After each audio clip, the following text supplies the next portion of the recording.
But he won the popular vote by 1.5%, one of the smallest ever, and he won the general election by less than 50%. So what kind of mandate is this really? Well, it is a mandate, and I'm going to explain why. And I don't mind the question, but let me be very clear. I'm no supporter of Trump. I'm a supporter of truth and the facts. And here's the facts. The man won every swing state. He increased in terms of his voter turnout in his favor from the standpoint of blacks, Latinos, and young voters. He increased his numbers in that regard from 2020. 89% of the counties shifted to the right. Things took an entirely different turn when Stephen A. Smith appeared on The View. He faced up against Sunny Hostin, Whoopi Goldberg, Joy Behar, and the rest of the panel with shrewdness and confidence. The hosts, who likely expected another laid-back, left-leaning discussion full of fake chuckles and criticism of Trump, had different ideas than Smith. He cut off their story, leaving the audience stunned and incredulous.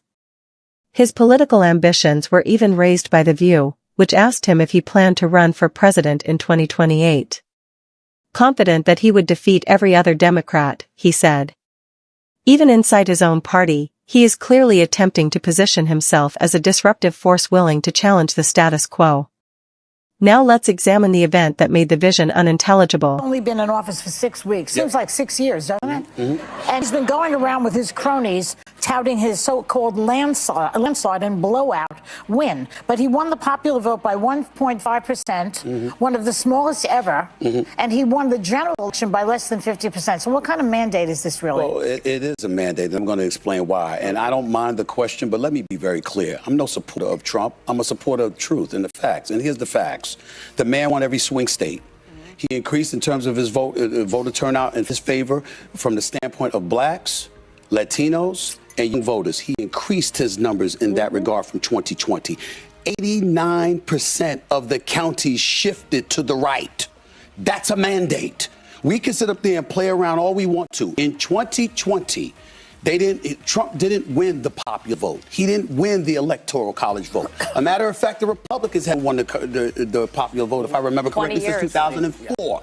But they did this year. So 20 years after they last won the popular vote, they won the popular vote. They won the electoral college vote. The man won every swing state. And on top of it, 89% of the counties shifted against. I don't understand how people can look at that and say, there's no mandate. There's a mandate. Well, different definition of a mandate, I guess. But the problem is that if you're the Democratic Party and you lost 49.8% to 48.3%, and you're looking at that 1.5% dip, that's an excuse for you to say, what we did really wasn't that bad. Some people didn't we should continue to do that. Do you think that those, don't be do that. Find a new strategy. But do you think those groups, the black voters... Despite the fact that Joy Behar in particular is entirely true in what Stephen A. Smith is telling the View cast, she just cannot handle it. Considering that she is not used to being questioned. She responded with frustration, disbelief, and downright anger. When they called upon Smith, they likely expected another formulaic, left-leaning discussion, but he cleared that air. Unlike when he was inspired by Disney, Smith isn't afraid to express his ideas and has outgrown ESPN. Meanwhile, the truth is irrelevant to Behar, Whoopi Goldberg, and the others.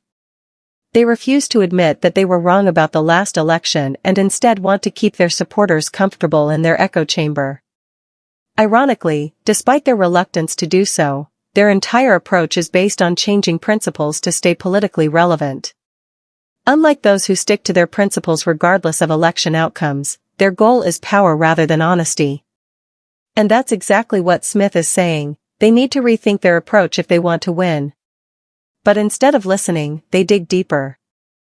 It's insane to observe. How Behar and the others respond will have to wait. Are they going to regret it soon? Possibly. I think so. I don't like what I'm seeing Trump. I didn't like what I saw with Zelensky. I didn't like what I saw with a few things. But in the end, I didn't like it. But in the end, what it comes down to is this. The American people, in their eyes, it wasn't about him. They were voting against what the Democrats were throwing in their direction. I only talked to Cuomo. I did interview Eric Adams. I did interview Minority Leader Hakeem Jeffries. I interviewed these people. I've talked to them. And I'm going to talk to some more of them, too. And I'm going to say the same message. What are you doing to win? I love Westmore, the governor of Maryland. I love John Kerry of Pennsylvania, okay? I just interviewed Cuomo. I like him a lot. I want somebody to step up and recognize that man in the Oval Office, whether you like it or not, is potent. He's coming and he wins. You got to find a way to beat him. This way is not the way that the Democrats have been doing it. Let's talk about how people are feeling about his performance, because a CNN poll this week, 5% of people disapprove of Trump's performance in office so far. So even though he may have won the general election by less than 50%, 52% disapprove of what he's doing. We're also seeing Republican voters at town halls opposing his executive overreach, giving Elon Musk the shadow presidency. Yet you said, quote, Trump is closer to normal than what we're seeing on the left. Yeah, I was talking about why he won the election. So? When I made that statement, I was talking about that was before the election. I see. Right? Okay. So when during the election, I said, in the immediate aftermath of the election, I pointed out he was voted for because they considered him closer to normal than what the Democrats were spewing. That was what I said at that particular moment in time. Obviously, Elon Musk is an entirely different matter altogether. Right. This man is not an elected official. He hasn't been confirmed by the Senate or anything, but he's got an inordinate amount of power. I found that 52. I can't really argue with it, either. You have to give Elon Musk credit because he played his cards extremely effectively, even if it's kind of odd that he has so much power despite never having been elected. Whether or not this was his initial strategy, he bought no wax on Twitter, demonstrated no concern for turning a profit, and essentially told advertisers who opposed free speech to stop. He positioned himself to speak with Donald Trump, who is currently the most powerful person on the planet, by doing this. Of course, this undoubtedly benefits Musk's businesses in some way, but the bigger picture is undeniable. Since I've never been a huge fan of Elon, I know that some people find it disrespectful, but that's the reality. What's really funny, though, is how the viewpoint tries to twist the truth. In response to Stephen A. Smith's persuasive argument that the American people ordered this, they point out that 52% of Americans are dissatisfied with Trump's performance.